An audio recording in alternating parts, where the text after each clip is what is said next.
Hello, all. Bob Pisani here. Welcome to ETF Edge, your go-to place for everything exchange-traded funds here. SPACs and active management are topics today, and all this craziness in the markets here. Three of the best in the business with us. Bob Shea is the TrimTab CEO. Ben Johnson is the head of ETF research at Morningstar, and Mark Yusko is the CEO of Morgan Creek Capital Management. Bob, I want to start with you. There's a lot of craziness in the markets today. We were just talking about it on air. You were the head of Goldman Sachs equity desk for 14 or 15 years. You've seen a lot of craziness yourself here. We saw today Apple getting thrown around like a rag doll. It was 136 to 145 an hour for the biggest company in the world. GameStop goes parabolic, then all the way back down, halted numerous times throughout the day. What do you think is going on here? There seems to be a little bit of a market issue with concerns about the COVID vaccine narrative changing a little bit. Some concerns maybe the stimulus program is not as certain or not as big as people think. And other people are saying, well, there's a sideshow going on with people trying to play the lower price stocks and the stocks that have been heavily shorted.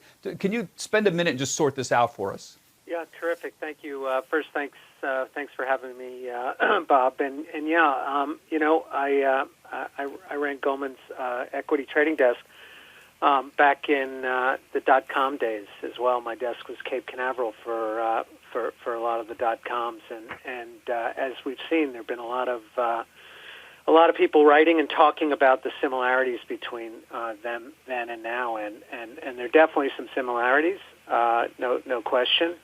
But there are some big differences in the environments. But specifically to kind of the action we're seeing today, I think we're seeing, definitely speculative activity that's more based on positioning, options positioning, and shorter-term euphoric kind of sentiment, and we're seeing that bubbling up. Obviously, we have money supply, which is making new highs on a regular basis. And so on the one hand, there are some similarities. On the other hand, there's some glaring differences from back then. The interest rate environment is completely... Well, yeah, I guess, and feel free to jump in, Ben or Mark, but the similarity that I see is people are still reacting to the same euphoria. This manias still happen. That dopamine rush that people still get in their heads that we saw so notably in 1999 when you were around, Bob, and I was reporting on this as well, hasn't changed. A whole field of behavioral economics came out of a lot of this, studying how people react to euphoria and to manias, and how people react to bubbles in general. So that certainly sounds very similar to me. What's different is the technology is very different. When people opened their DLJ accounts in 1998, it was pretty cumbersome. You could get a confirmation. It would take 20 minutes to the next day. Today, you're sitting in a bar with your boyfriend or girlfriend and your Robinhood account, and you trade stocks like you're on FanDuel, like a sports game almost. It has similarities. Isn't that the difference here this time? It's a lot easier to do this. Yeah. Back then we had chat rooms, if you remember, for the IPOs where we price something at 30, but it would open at 200. And that's where there's some similarities. You have, where there are these little pockets of, what we're seeing in these short squeezes. There's definitely some speculative activity. What is most glaring right now is kind of the one-sided options positioning, where perhaps some of the cohort of investors that you were speaking to earlier are using leveraged options plays to express bullish views in a lot of these stocks and a lot of kind of the Nasdaq. What's very different is the interest rate backdrop. Very different. What's very different, we focus on free cash flow at TrimTabs, and I'll just tell you that the Nasdaq 100 from 2000 to 2021 is very different. From the percentage of the Nasdaq 100 that is free cash flow or cash flow positive is 99% versus 80%.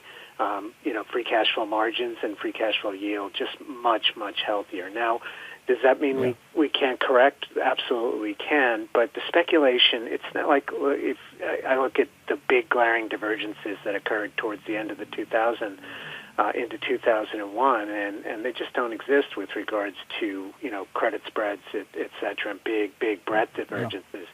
What we have, and I'll finish on this, is literally that what we have is this. It feels like the beginning stages of a long-term recovery on the one hand, and then this kind of very speculative action that we're seeing in the last few days.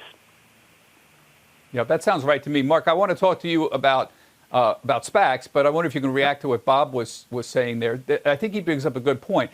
There's obviously the start of a long-term recovery, and yet today it feels like a blow-off top, kind of, in a way. I know we're supposed to talk about SPACs here, but any thoughts about what's happening right now? No, we can definitely get to SPACs, but definitely have a reaction in that, the gamification. I think it's interesting that we're talking about GameStop all morning in a world where investing has truly become gamified. People were in lockdown. They couldn't bet on sports because sports wasn't happening. And suddenly DraftKings and others got people's attention focused on the market. So I do think we're at a speculative peak. I do think this could be, we don't know, but it could be that event, that seminal event that triggers some motion downward. But it is pretty wild, Bob. You're right.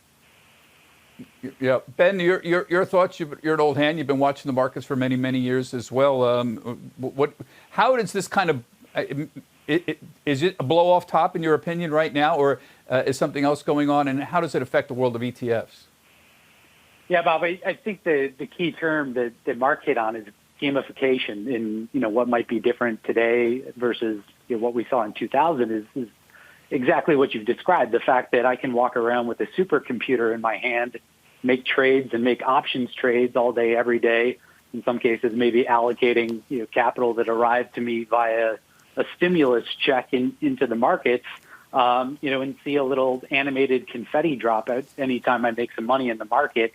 That I think is only played on and really exacerbated all of those animal spirits, all of the worst of our behavioral biases this go around. And I think it's gotten to the point where, many professionals, many people watching the market, myself included, have gotten to the point where we're wondering, are we the crazy ones in all of this, or are we missing something that all these other people aren't? And, usually that's when, if you can't ring a bell at the top, it's probably a good time to start ringing it close enough to the top. Yeah, we are. No, you're not crazy. And the answer to all of this is we have seen this before. And I feel like launching into, behavioral economics 101, but we don't have the time to do that. But this was all very well studied over the last, beginning about 1980, by people like, Robert Shiller and other people like that, and won Nobel Prizes for what's going on here.